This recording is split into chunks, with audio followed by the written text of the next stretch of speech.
Salut Clément. Bonsoir Mouloud. Bonsoir à tous. Alors je préviens les âmes sensibles, Clément, tu vas nous parler d'un personnage. Un personnage, en effet, Julie Graziani. Alors, on l'a découverte aujourd'hui par une séquence qui a beaucoup tourné sur les réseaux sociaux. Julie Graziani, elle est éditorialiste au magazine L'Incorrect, qui a été fondé par des proches de Marion Maréchal Le Pen. Elle était invitée hier de l'émission 24 heures Pujadas, et on a pu voir notamment cette séquence.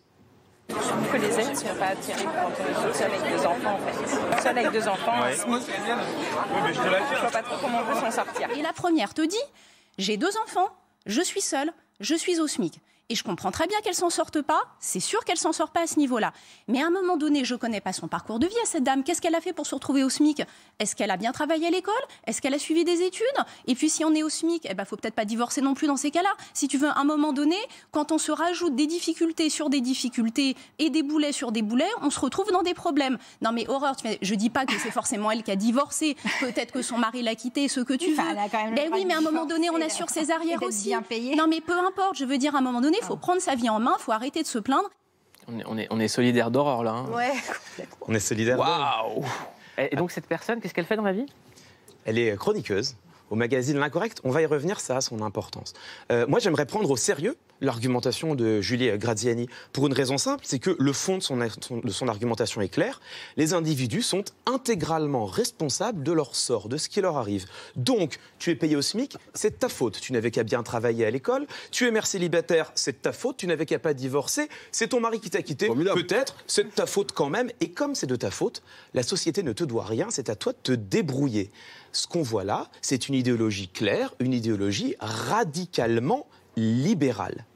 Or, la radicalité, c'est justement ce qui caractérise Julie Graziani. Regardez ses autres prises de position.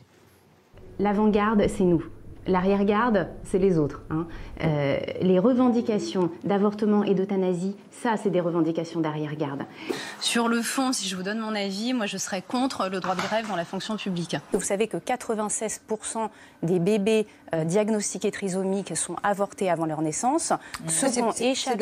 Pour vous, c'est de la discrimination, ça? Bah, totalement. Ça vous viendra à l'idée d'avorter un bébé parce qu'il est noir, vous voyez? Enfin, c'est horrible de le faire parce qu'il est trisomique. Pardon, mais non, mais c'est la même chose quand même. Être noir n'est pas un handicap. C'est du racisme chromosomique.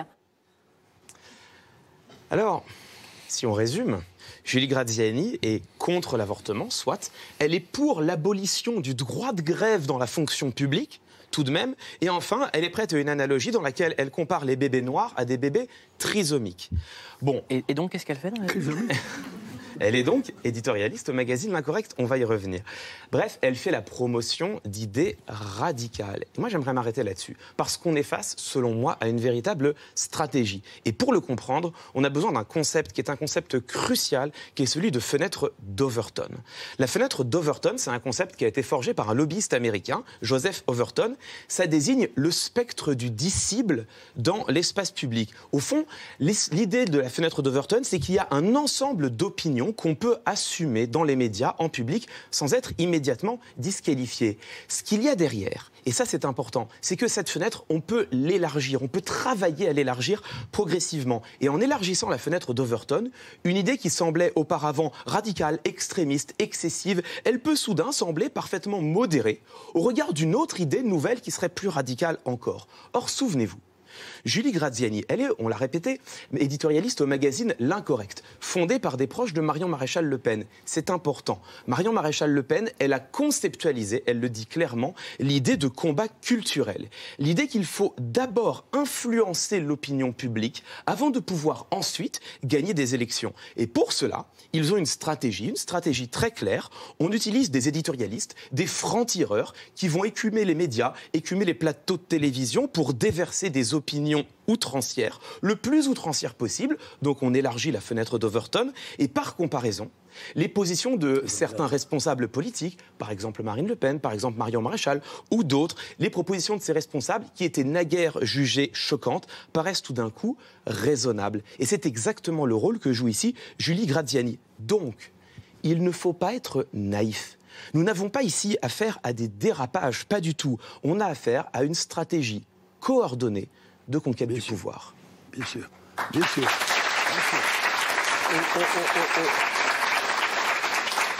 On retourne à une société avec des hommes et des femmes supérieurs qu'avait fait le grand succès de Hitler et qu'il est arrivé là où il est arrivé. Comme ça a commencé toujours avec des discours dans les années 20, 25 jusqu'à 30.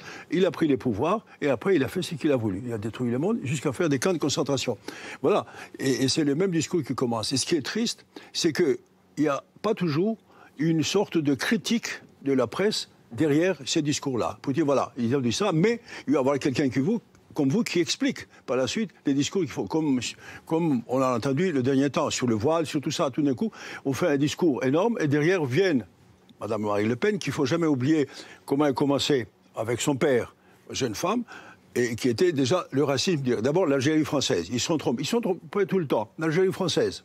Et bien, maintenant, ils ont fait marche arrière parce qu'ils ont perdu. Et puis, il y avait d'autres idées aussi, qu'ils ont fait marche arrière. Ils ne voulaient pas l'euro. Maintenant, ils veulent l'euro. Ils ne voulaient pas l'Europe. Maintenant, ils veulent l'Europe. Au fur et à mesure, ils essayent à grignoter peu à peu, à convaincre le peuple pour dire que nous sommes des gens comme tout le monde. Non, ils ne sont pas des gens comme tout le monde.